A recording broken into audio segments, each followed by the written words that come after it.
going on, guys? Welcome back to the channel. Today I'm going to be breaking down exactly how much it costs to run a stage rally race in North America. Now this is going to break down everything that's involved with it, so if you don't have any idea like how much it costs to actually run one, it's just going to give you a pretty good idea of what you need to budget for just a 1 or 2 day event.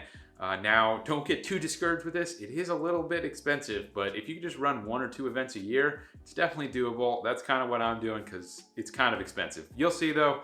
I'm gonna go inside. We're gonna check out a spreadsheet that I have of all the cost breakdown, and we'll go a little bit more in depth about it. All right, guys, I got it pulled up. We're gonna dive right into this.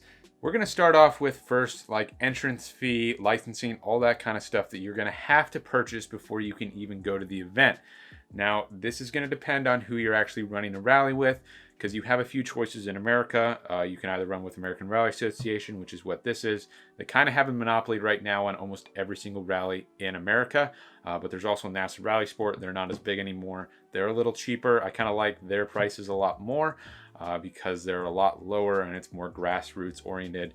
And then you also have the California Rally Series if you're near California, and then SDCA runs rally sprints. Rally sprints are smaller versions of rally stages, like a full-on stage rally, and they're not to the same exact rules and specifications, so they're usually a lot cheaper. With this event, this is going to be a national level event. You have national and regional events. Prices are going to vary depending on what you enter as. So for the same exact rally, so the one we ran was STPR, and we entered that, which was a national level event, as a regional entry, and we managed to run the same amount of stage miles for about $300 cheaper than if we had entered under the national championship, which doesn't really make much sense to me just because of the fact that you're running the same amount of miles. It's the same exact race. You're just entered into a different championship. You're literally just paying to be entered in that certain class. And because usually less people run in that class because it's $350 more per event, there's usually less competition in it, and you could end up with a podium being a lot slower than some of the regional guys. Now, that's pretty rare, but it does happen every once in a while just because the regional classes are usually packed, because a lot of guys like me are just running on a budget and they want to get as many rallies, as many miles as they can for as cheap as possible, and they're not really concerned with a national championship. Now, how much I paid, it's going to depend. Like I said, for the regional entry into STPR was $900. Now, because I run a Subaru, I managed to get a Subaru discount because they pay contingency money into ARA, and the first 10 Subarus that register under regional and national classing levels get $350 or $500 off, depending on if you're national or regional. So I managed to get that, so it saved quite a bit of money. And then on top of that, you still have to get a license. So you and your co-driver are both going to have to get licenses. So they raised the price a little bit this year as opposed to last year. The last year, I think it was $60 for a single event license. Now it's $69. That's just for a single event license too, not for the entire year. So if you're going to do more than 2 events or 3 events, you have to get the annual membership because they won't let you just keep doing the single ones, and you'd lose money anyway if you started doing more than 2 events because of the price for 1 day event. So the annual one is $199, so add that into your account if you're actually planning on running a bunch. But we only ran the one that year. We weren't planning on doing any more, so it's just $69 a piece for my wife and I. And then on top of that, you got to pay for crew licenses. So here's a way that you can actually save a little bit of money because you don't have to have a crew. Like our first rally, we did most of that by ourselves, and then I did have help on the actual race day. But that was NASA Rally Sport, and you don't have to pay for crew in NASA. You do have to pay for crew licenses in ARA. So you have to add that in. That's $25 per single event. And $50 a year if you have the same crew. That would be a good way to save money.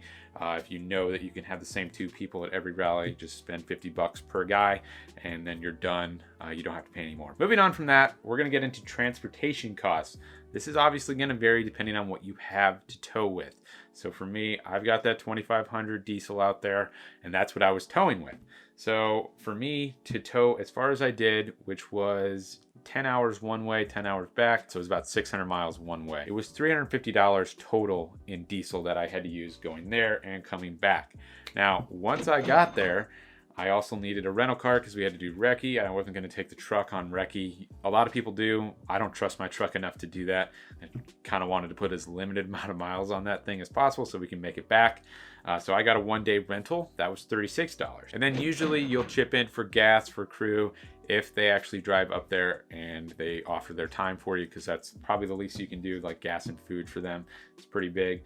And then gas for the rally car, that was $89.50, and sorry, gas for the crew was $110, and as well as the rental too.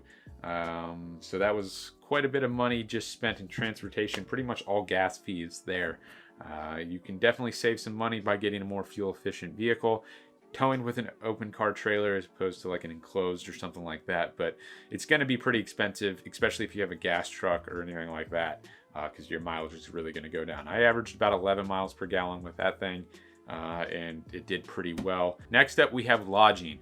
So this can really eat into your expenses, but you can also save a lot of money depending on how cheap you really want to go. Some people camp at service, some people live in their trailers, stuff like that.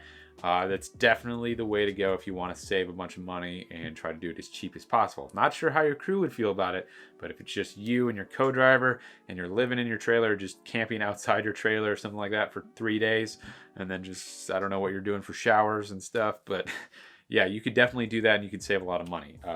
Another good way to save a lot of money is Airbnb, and that's what we did, because if we wanted a hotel room, being that there's 4 people, my wife and I share one, and then the other 2 could share one too. That's 2 hotel rooms per night.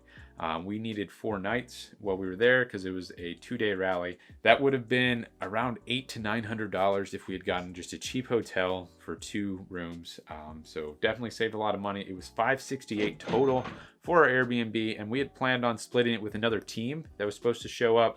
They ended up not being able to make it, but it would have been half of that cost if they had shown up and were able to actually split it with us. But that's usually a really good way. Get a big Airbnb and just split that right down the middle with another team, and you get people sleeping on the floor, plenty of room, and it's usually a lot nicer because you can actually make food in the kitchen, all that kind of stuff, and save money, which rolls us right into the next one, food. That is another good way for you to save a lot of money or spend a lot of money. So with us, we spent about $150 on food. We packed a lot of food, which was good, and we ate out a few times, but we tried not to, and we covered most of the food for our crew members as well. So that's usually acceptable. Like, try to pay for your crew members' food and their lodging and their gas, because they're helping you out with their time and they're losing like 5 days. And it's probably not that much fun to just sit in service and fix somebody's car when they come back, because you're the one breaking it out there driving on stage, and then they're just sitting there waiting. So definitely take care of them. They're helping you out on the weekends while you're having fun. After that, I've got miscellaneous stuff. So I had to do wheel bearings on the trailer as soon as I got there because they went bad. Those were $82. And then I had an O2 sensor go bad on the rally car.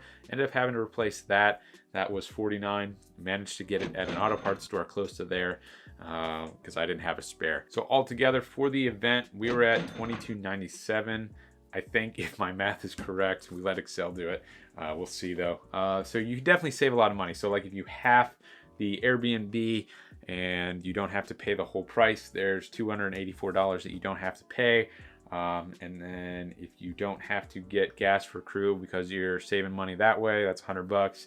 And then another $100 in crew licenses if you're not having to pay for those because you're just doing it yourself.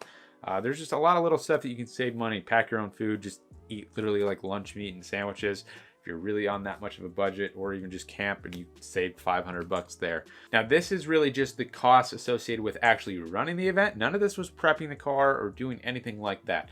You have a lot of other factors that you're going to have to include and figure out when you do this. So like, do you want to buy a new set of tires before you run? Because that's probably $600 to $800 depending on what brand you go with.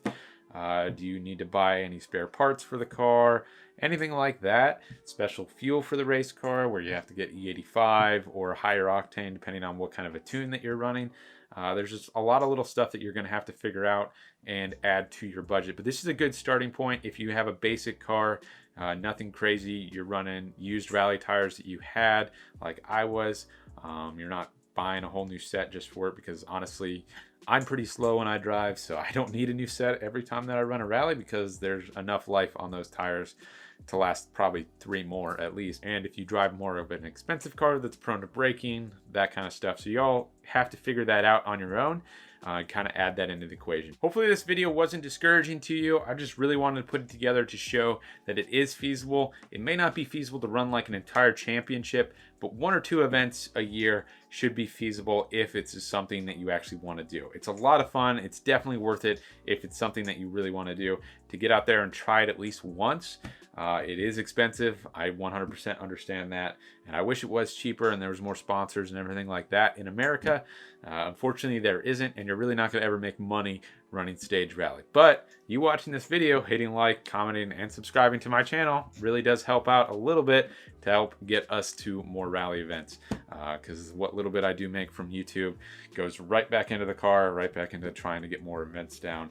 But definitely a lot of fun. Sorry for the shameless plug. Hopefully you guys enjoyed the video. Let me know what other costs that you have if you ran rallies in the past, because there's probably stuff that I'm forgetting, stuff I haven't seen yet, because I've only run a limited amount of events, so my experience is pretty low. But let me know what you guys thought of the video. I'll see you with whatever I got coming out next.